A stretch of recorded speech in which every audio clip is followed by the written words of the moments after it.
क्या मोदी और योगी दोनों की पारी पर विराम लग जाएगा? और यह विराम इसलिए लगेगा क्योंकि दोनों को ही शंकराचार्य का श्राप और उस श्राप का ताप अब झुलसाने लगा है। योगी आदित्यनाथ सबसे पहले कोप के भाजक बने शंकराचार्य के, और उसके बाद प्रधानमंत्री नरेंद्र मोदी ने ऐसे मुंह पे उंगली रख ली, चुप्पी साध ली।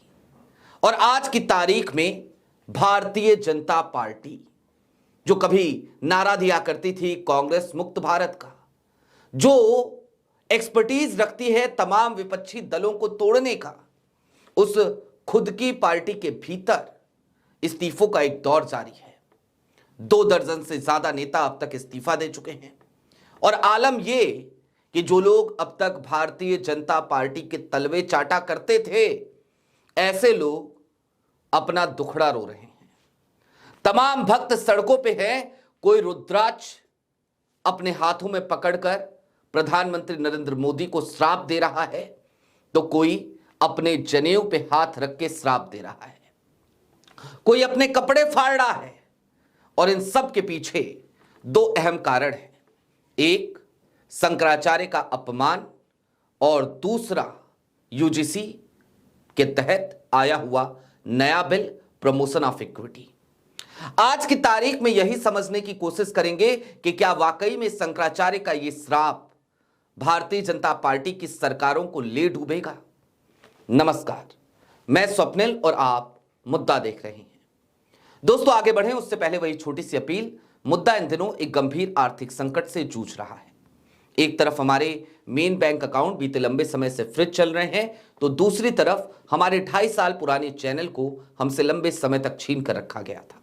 ऐसे में डे टू डे ऑपरेशंस में मुद्दा को काफी मुश्किलों का सामना करना पड़ता है। लिहाजा आपसे गुजारिश है, यदि आप चाहें तो स्क्रीन पर दिख रहे क्यूआर कोड या फिर के नीचे दिख रहे यूपीआई नंबर के जरिए मुद्दा की छोटी छोटी मदद जरूर कीजिएगा।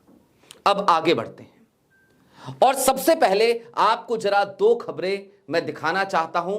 ये दोनों खबरें कल देर शाम की हैं। हालांकि अब जो नई खबरें आ रही हैं और अब तक जितनी खबरें आई हैं उन सबकी गिनती कीजिएगा बारी बारी से, तो 2 दर्जन से ज्यादा इस्तीफे अब तक हो चुके हैं। पहली खबर, यूजीसी बिल के कारण बीजेपी में फूट, नहीं रुक रहा इस्तीफे का दौर, इन नेताओं ने छोड़ी पार्टी। दूसरी खबर, यूजीसी के नए नियम के विरोध की आज बीजेपी तक पहुंची, 11 पदाधिकारियों ने दिया इस्तीफा। अब ये तो महज इस्तीफों की बात है, बयानों पर भी जरा चलते हैं। आपके स्क्रीन पर एक ट्वीट है। यह ट्वीट है प्रतीक भूषण सिंह का। प्रतीक भूषण सिंह कौन है? भारतीय जनता पार्टी के विधायक हैं गोंडा से, और भाजपा के फायर ब्रांड नेता, पूर्व सांसद बृजभूषण शरण सिंह के सुपुत्र हैं। क्या लिखते हैं वो?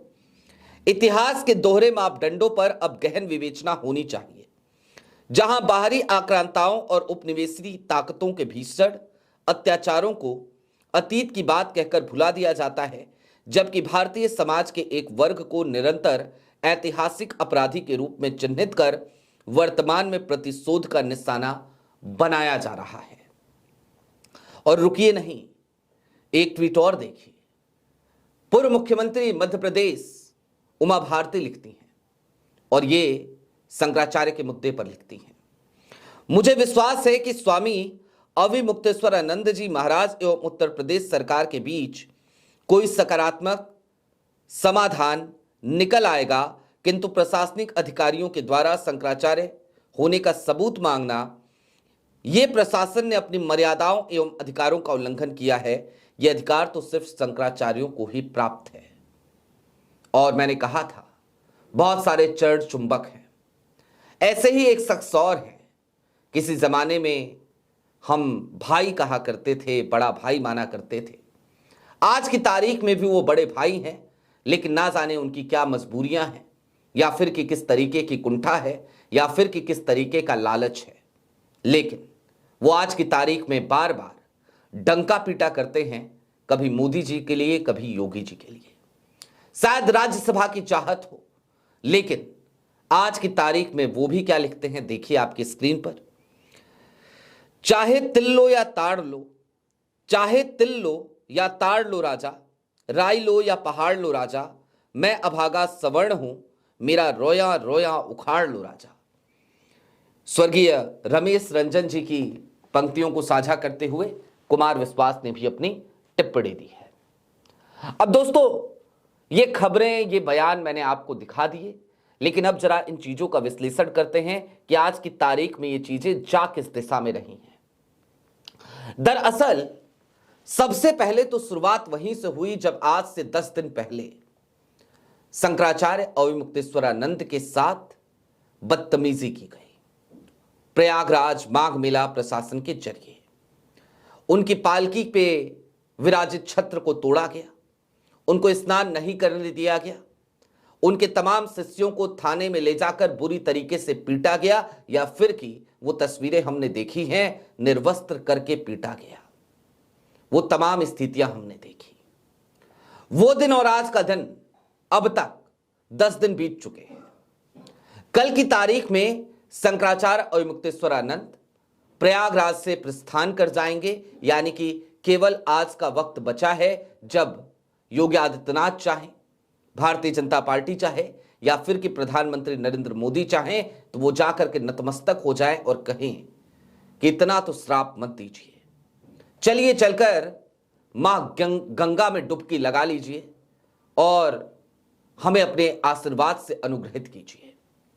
लेकिन जो हठ और जिस तरीके की हठ धर्मिता आज की तारीख में लखनऊ में दिख रही है, और जिस तरीके की जिद हमें दिल्ली में दिखती है, या फिर कि जिसे अहंकार कहा जाना चाहिए, सत्ता का अहंकार, पद का अहंकार, कुर्सी का अहंकार, इस बात का अहंकार कि इस देश के लोगों ने चुनकर भेजा है, उस अहंकार में मदमस्त ये तमाम सियासतदान ऐसा करते हुए नजर तो नहीं आ रहे। लेकिन बात सिर्फ यहीं तक सीमित हो जाती तो क्या बात होती।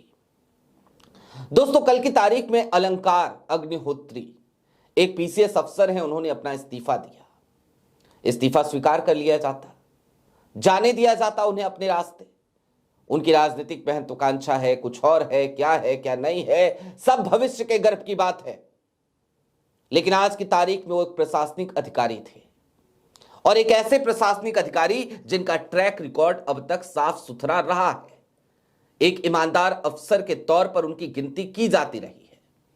एक ऐसे भी प्रशासनिक अधिकारी जिनके जीवन में एक संघर्ष दिखता है। बचपन में अपने पिता को खो दिया, अपने भाई बहनों की जिम्मेदारी थी। अपनी पढ़ाई पूरी करने के बाद सबसे पहले निजी सेक्टर में नौकरी करी, प्राइवेट सेक्टर में जॉब करी, और उसके बाद जब तमाम जिम्मेदारियों से उत्तीर्ण हुए तो उसके बाद जाकर के उन्होंने सिविल सर्विसेज की प्रिपरेशन करी, पीसीएस क्रैक किया, 21वीं रैंक आई थी। उस शख्स ने जब इस्तीफा दिया तो क्या किया गया?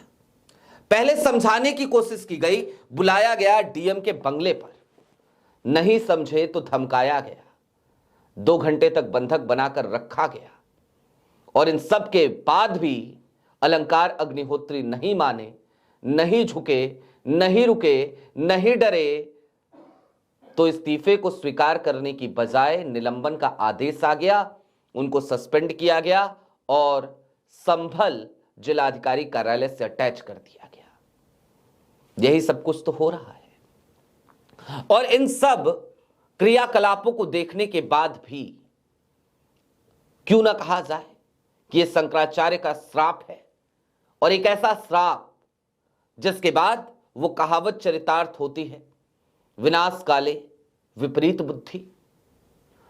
शंकराचार्य को मनाया जा सकता था, लेकिन ना तो मनाया गया, न मनाने की कोशिश की गई, न मनाने की कोशिश की जाएगी। उल्टा उनको नोटिस पे नोटिस भेजती रही है सरकार। और ये कौन सी पार्टी है जो आज की तारीख में सरकार में है, जो ये भी कहने लगी है कि धर्म और राजनीति दोनों को अलग अलग करके देखना चाहिए, दोनों को अलग अलग रखना चाहिए। अरे शर्म आनी चाहिए ये बातें कहने वाले उन तमाम सियासतदानों को आज की तारीख में। ये वही लोग हैं जिन्होंने राम के नाम पर वोट मांगा, जिन्होंने इस बात का नारा लगाया अयोध्या तो बस झांकी है, काशी मथुरा बाकी है, जो नारा लगाया करते थे रामलला हम आएंगे, मंदिर वहीं बनाएंगे। ये वही तो लोग हैं ना, तो जिन्होंने अपनी राजनीति सिर्फ और सिर्फ धर्म के आधार पे करी और जिनकी राजनीति पिछले 10-11 वर्षों की, 12 वर्षों की तो सिर्फ और सिर्फ इस देश में बहुसंख्यक समुदाय को डराने की राजनीति है, इस बात का डर दिखाने की कि अगर भाजपा सत्ता में नहीं रही तो पाकिस्तान अंदर आ जाएगा, भाजपा सत्ता में नहीं रही तो यह देश इस्लामिक देश बन जाएगा, इस तरीके का डर दिखाने वाले लोग, और वो आज की तारीख में इस बात का ज्ञान देते हैं, मोरलिटी की बात करते हैं, राजनीतिक सूचिता की बात करते हैं, किस मुंह से कर लेते हैं? क्या करने के हकदार हैं? ऐसे नीचे झुक के अपने गिरेबान में झांके तो समझ में आएगा कि यह अधिकार उन्होंने कभी अपने पास रखा ही नहीं, कभी उनको था ही नहीं, क्योंकि वो इस लायक हैं ही नहीं। लेकिन दोस्तों, चलते चलते इस बात को समझिए, जिस तरीके से इस वक्त इस्तीफों का दौर जारी है, जिस तरीके से इस वक्त भक्त सड़कों पर उतर आए हैं आग बबूला होकर, जिस तरीके से कोई जनेऊ लेकर, कोई रुद्राक्ष लेकर, तो कोई अपने परिवार के किसी अहम सदस्य की कस्में खाकर भारतीय जनता पार्टी को या तो श्राप दे रहा है या फिर यह कह रहा है कि वोट नहीं दूंगा, ये सब कुछ इस बात की द्योतक है कि वक्त है योगी और मोदी की विदाई का, और यह विदाई यूं ही नहीं हो रही।